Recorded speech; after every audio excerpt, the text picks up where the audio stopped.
Nah, kayak tadi mention banking gitu ya. Biasanya kan dividen payout ratio, apalagi BUMN misalnya ya. Biasanya kan dividen payout ratio-nya tuh tinggi, ya Ya, kan. Kayak misalnya BBRI berapa tuh kemarin? 92. 92% ya dari laba bersihnya ya. Hmm. Terus itu kan mungkin yang tertinggi kali ya di Ya, antara yang bandingin. bank-bank yang lain ya. Sebagai long term investor nih, kamu melihat angka ini sebagai tanda komitmen ke pemegang saham atau mungkin sinyal kalau ruang reinvestasi pertumbuhan bisnisnya tuh udah mulai menyempit nih kayak apa dia nggak mau ekspansi lagi ya, kok kayak hampir 100% dibagikan keuntungannya buat jadi dividen gitu. Nah, ini menarik ya memang ya. Karena aku juga, waduh ini 92, Iya Mandiri 80, 79-80%, BNI di 65 gitu kan. Kok gede banget gitu kan. Tapi ini sebelum aku bahas fun fact ya, BCA juga naik loh. Oh iya, iya ya. 72 kan, Iya, gede juga gitu. Makanya besar-besar kan. Swasta, iya. Nah, aku ngeliatnya tuh begini. Jadi banking, ini kenapa sih mereka bagi dividen kok gede ya? Apakah potensi untuk growth-nya udah terbatas? Iya. Aku ngeliatnya tuh begini. Jadi banking terutama yang Danantara Group ya, BRI, Mandiri, BNI ya. Itu kan kemarin-kemarin udah dapat ibaratnya itu dorongan dari Pak Menteri kan, dapat dana deposit dari SAL, ya kan? Artinya dana simpanannya udah tumbuh. Dana simpanannya tumbuh, pinjamannya juga tumbuh kan, bisa didorong kan, dan faktanya memang simpanan sama pinjamannya kuartal 1 tuh naiknya lumayan gitu loh. Jadi sebenarnya banking itu untuk yang BUMN, yang Danantara itu udah dapat dorongan sendiri gitu loh. Jadi dia udah tumbuh sendiri kan. Nah, kalau menurutku ya, itu mungkin alasan yang pertama kenapa dia berani bagi dividen gede. Yang kedua, si 3 perbankan yang BUMN itu mereka itu punya namanya rasio capital adequacy ratio. Itu tebel. Artinya apa?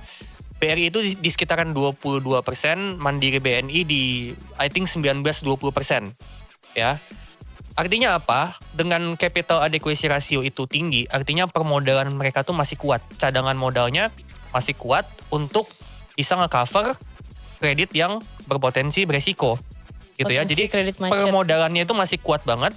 Sehingga gini logikanya, kalau cadangan modalnya masih gede, artinya mereka tuh masih bisa lebih leluasa untuk bagi dividen, sekaligus juga investasi. Jadi bagi dividen plus investasinya itu masih ada potensi meskipun dividennya sampai 92%. Kenapa? Karena cadangan modalnya itu masih banyak gitu loh. Nah itu yang kedua. Yang ketiga, gini, perbankan itu sekarang rata-rata apa sih yang mereka lakuin untuk ngembangin bisnisnya? Itu kebanyakan gak jauh-jauh dari ngembangin digital banking. Jadi mereka ngeluarin capex gitu ya buat ngembangin sistem IT-nya, ngembangin teknologinya gitu kan. Kebanyakan tuh mereka investasi tuh ke arah sana. Dan kalau aku lihat secara nominal itu sebenarnya cuman yang aku tahu terakhir ya, data yang aku lihat itu single digit triliun. Artinya kalau labanya tuh 50T. Tapi investasi untuk teknologi, untuk IT-nya itu single digit T. Berarti cuman sekitaran Gak nyampe 10 mungkin gak nyampe 10% dari laba ya, gitu loh. Correct me if I'm wrong ya. Tapi data yang terakhir lihat tuh segitu. Jadi ya memang gak terlalu banyak kebutuhan untuk investasi untuk ngembangin bisnis. Dan mereka ya butuh duit itu ya sedikit aja untuk ngembangin bisnis. Gitu kan, untuk ngembangin perbankan digitalnya gitu. Makanya ya mungkin mereka confident untuk bagi dividen dengan payout ratio gede karena ya mereka modalnya masih banyak gak butuh duit yang banyak anyway untuk ekspansi gitu. Oke, jadi nggak perlu terlalu melihat secara negatif ya. 92% tuh bukan angka yang menakutkan. Betul. Anyway buat pembagian dividen. Asal jangan di atas 100% ya. Kalau di atas 100% itu baru ngeri sih. Tapi kalau masih 92, 90, 87, 85 masih oke lah. Berarti kalau di atas 100% dia ngambil porsi dari pos lain gitu ya? Iya, hitungannya itu jadinya kan sebenarnya emitennya rugi ya. Karena kan ya dia dapat laba sekian tapi lebih gede dividennya. Hitungannya kehilangan duit kan itu. Berarti dia bahkan tidak mengambil labanya dia gitu. Iya. Oke. Nah itu malah jadi agak-agak bahaya ya. Justru gitu. aneh ya. Justru tapi aneh. Pernah menemukan perusahaan yang seperti itu? Ada beberapa dan aku nggak pernah invest di perusahaan yang kayak gitu. Jadi meskipun dividennya gede ya, katakan yieldnya bagus nih gitu. Tapi ternyata payout ratio-nya itu di atas 100%. Itu buatku juga salah satu dividen trap loh. Oke. Ya, yieldnya gede tapi payout rasionya lebih gede lagi. Berarti itu insights baru ya untuk Menurut my friends. aku itu Jadi, dividen trap juga. iya, jadi jadi- dividen trap tuh nggak cuman ex-date, grok gitu iya. ya, atau perusahaan itu bagi dividen gede tapi bisnisnya kurang bagus, nggak juga gitu. Dividen payout ratio yang di atas cepek, menurut aku itu juga termasuk dividen trap. mesti curiga justru Mesti ya. curiga, ini buat apa Mesti gitu? bertanya-tanya justru ini kenapa banget? Iya, Buat apa gitu ya? iya.